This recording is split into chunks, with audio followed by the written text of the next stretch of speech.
ఉండవల్లి అరుణ్ కుమార్ గారు చాలా సందర్భాల్లో చెప్పారు.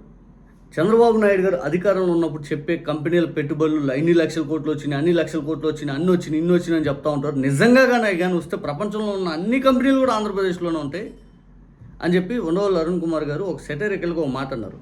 యాజ్ టీజ్గా చంద్రబాబు నాయుడు గారు ఎప్పుడు అధికారంలోకి వచ్చినా ఈ 16 సంవత్సరాల్లో ఆయన అధికారంలో ఉన్న ప్రతి సందర్భంలో కూడా అన్ని లక్షల కోట్లు వచ్చినాయి, ఇన్ని లక్షల కోట్లు వచ్చేసినాయి.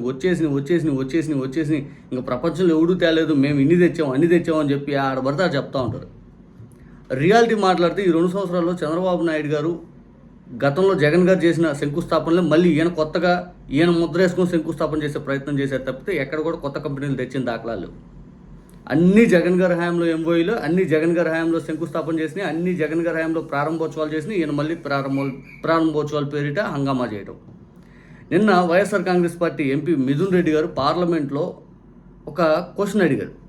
ఈ 2 సంవత్సరాల్లో ఆంధ్రప్రదేశ్కి ఎన్ని పెట్టుబడులు వచ్చినాయి, దాని వాల్యూ ఎంత, ఆ వాల్యూ ద్వారా ఎన్ని ఉద్యోగాలు వస్తాయి అని చెప్పి మిథున్ రెడ్డి గారు పార్లమెంట్లో అడిగితే కేంద్ర ప్రభుత్వం చాలా స్పష్టంగా క్లియర్గా చెప్పింది ఏంటంటే, అయ్యా మీకు ఈ 2 సంవత్సరాల్లో 6,962 కోట్ల రూపాయల పెట్టుబడులు వచ్చినాయి.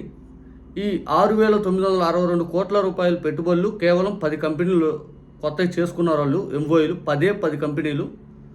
ఈ 6,962 కోట్ల ద్వారా 22,000 ఉపాధి కల్పిస్తాము అని చెప్పి వీళ్ళు చెప్పారు. అది ఎంతవరకు నిజం మాకు తెలియదయ్యా.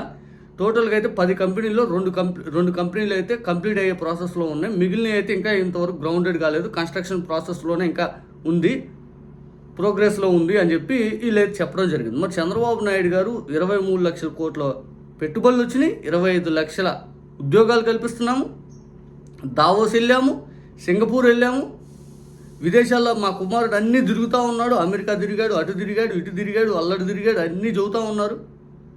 గూగుల్ 1,00,000 కోట్లు అన్నారు.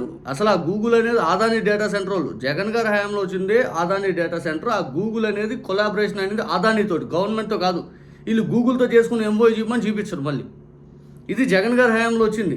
వీళ్ళు నిజంగా గూగుల్ అని కొట్టిన డబ్బా మరి ఏడెందుకు చూపించలేదు? కేంద్ర ప్రభుత్వంలో స్పష్టంగా నేను పార్లమెంట్లో చెప్పాలి కదా. అంటే వీళ్ళన్నీ అబద్ధాలు, వీళ్ళన్నీ అసత్యాలు. దావోస్ వెళ్ళి 0 పెట్టుబడులు తీసుకొస్తే ఏంటయ్యా మీరు దావోస్ వెళ్ళారు కదా మరి ఏం తెచ్చారంటే అదొక మిత్తు. దావోస్ వెళ్తే కథలుగా చెప్తారు తప్పితే పెట్టుబడులు వచ్చేది ఏముండదు. చంద్రబాబు నాయుడు గారు